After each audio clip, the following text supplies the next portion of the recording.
Olá pessoal, tudo bem com vocês? Vamos para mais uma aula de saúde da mulher.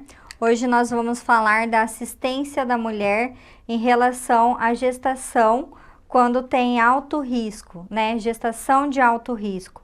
E o que quer dizer gestação de alto risco? São mulheres que têm idade aí inferior a 15 anos, tá? Mais de 5 gestações, mulheres que têm mais de 35 anos também.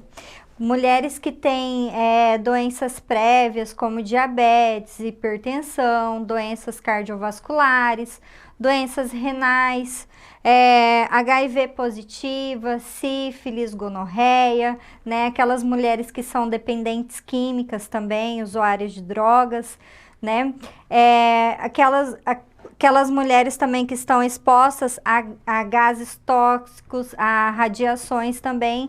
Então, todas essas mulheres estão enquadradas aí na assistência à mulher no parto de gestação de alto risco, tá? Então, todas essas mulheres vão ter um cuidado especial, tá? Claro que não vai ser muito diferente das mulheres assistidas no pré-natal e no parto normal, tá? O que vai acontecer é que essas mulheres de alto risco, como elas têm um alto risco tanto para mortalidade materna quanto para mortalidade do bebê, então os cuidados vão ser redobrados, né? Então, na hora do parto, por exemplo, a equipe multidisciplinar, ela tem a necessidade de apoiar essa gestante, né? Então, quando falamos em gestação de alto risco, consequentemente, a gente vai pensar aí num parto cesáreo, né? E isso não quer dizer que a mulher tem gestação de alto risco,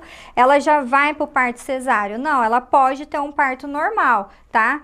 Em vários casos, a gestação de alto risco aí, o parto normal que é o indicado, tá bom? Então, a equipe multidisciplinar, ela tem que passar essa segurança para a gestante, tá? Sempre apoiando ela, né? Tendo um olhar humano, como eu já falei para vocês, né?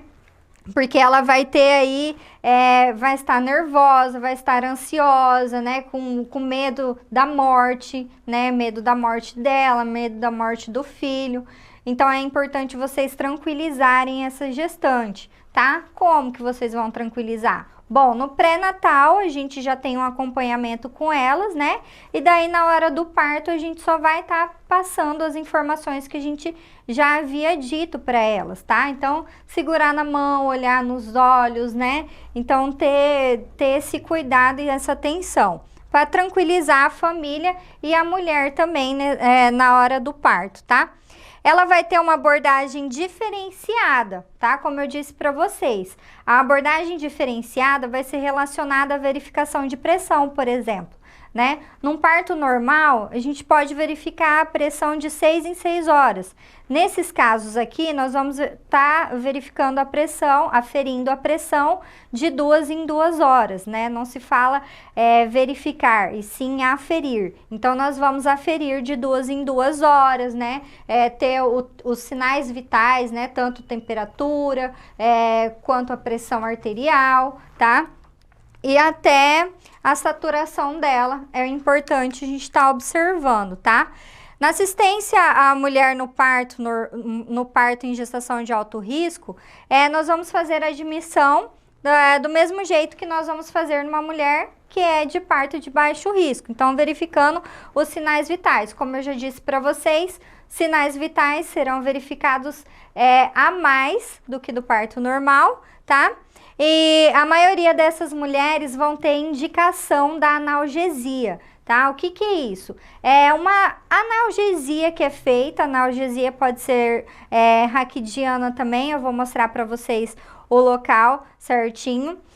Não é chamado de anestesia, e sim de analgesia. Por quê? Porque a mulher, ela vai diminuir apenas a dor dela, mas não vai diminuir os movimentos das pernas dela. Ou seja, ela pode continuar tendo um parto aí, chamado então de parto sem dor, né? Então, no final do parto aí, quando a mulher tem que fazer um esforço muito grande, por ela ter essa descompensação cardiológica ou o bebê ter algum sofrimento ali, os médicos ou o enfermeiro obstetra ali vai e aplica essa analgesia no local, tá?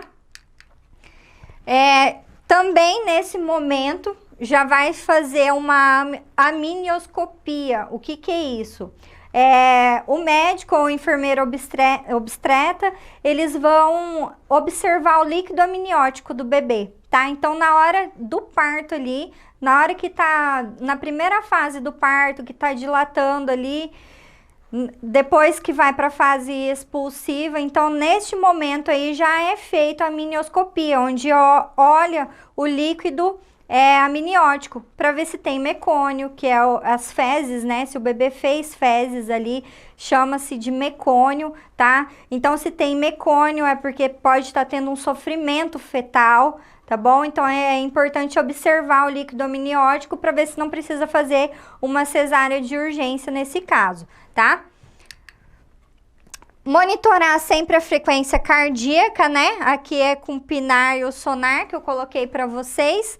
Lembrando que taquicardia fetal é a frequência maior que 160 e a bradicardia é menor que 120, tá? Então, sempre tá observando aí os batimentos cardíacos do nosso bebê.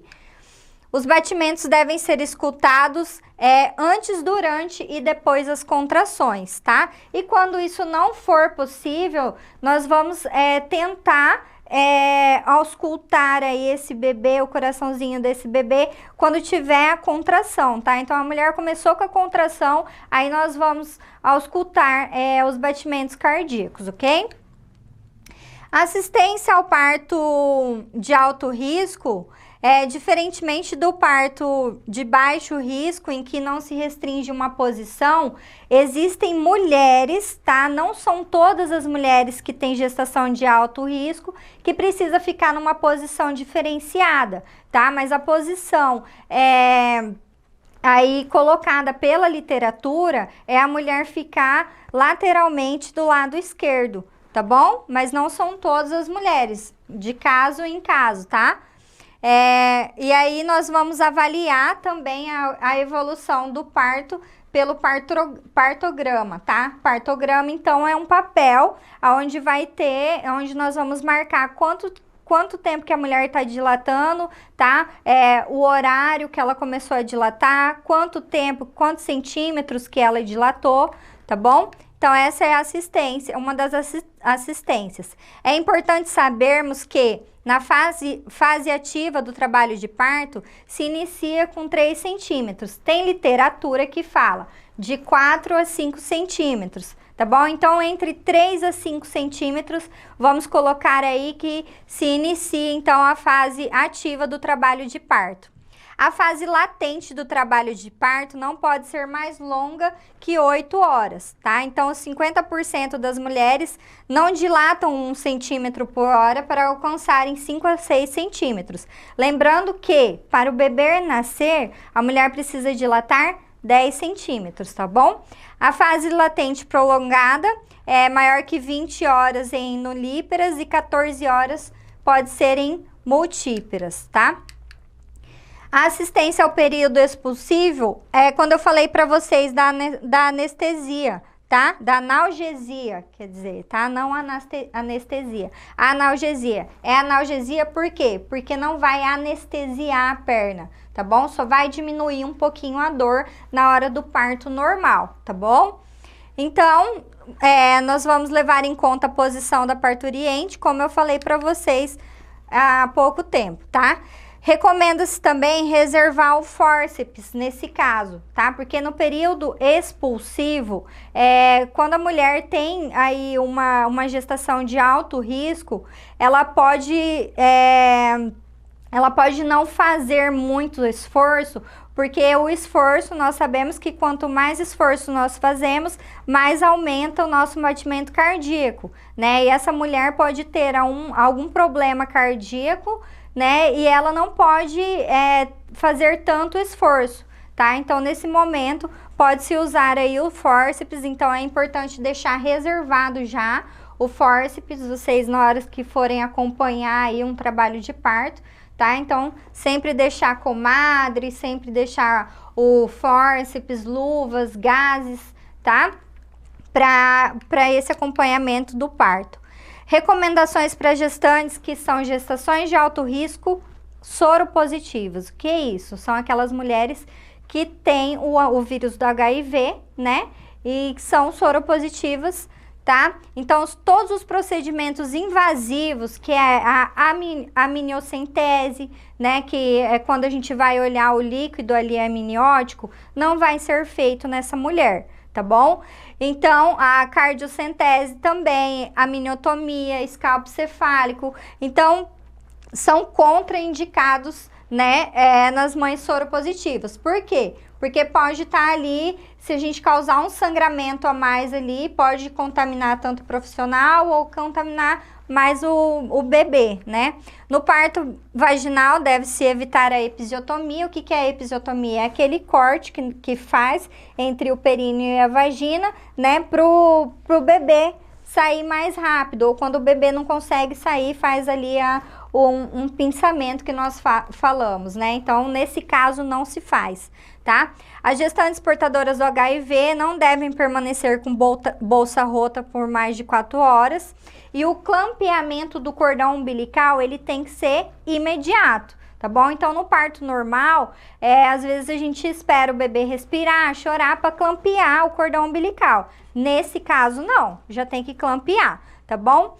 O recém-nascido deve ser lavado aí com água e sabão, tá? E as vias aéreas do recém-nascido devem ser aspiradas delicadamente para não machucar. Lembrando que no parto com soro positivo, onde a mãe é soro positiva, também vai estar tomando medicação endovenosa, tá? Então, ela vai tomar antirretroviral, né? E o bebê também, depois que nascer, vai tomar, tá? Então, essa foi a nossa aula de hoje sobre gestação de alto risco. Lembrando que não é porque a mulher tem gestação de alto risco que ela é obrigada a fazer o cesáreo, né? O parto cesáreo. Ela pode aí fazer o parto normal, sem dor, né? Que nós falamos com analgesia, tá? Então, aí no finalzinho da gestação, na hora que tiver no período expulsivo aí, faz uma analgesia para ajudar ela, tendo fórceps também, tá? Então, é importante sempre estar conversando com essa gestante, né? Tirando todas as dúvidas dela, acompanhando sempre os sinais vitais, para que qualquer intercorrência a gente possa interferir. Tá ok? Eu aguardo vocês nas próximas aulas, então. Até mais!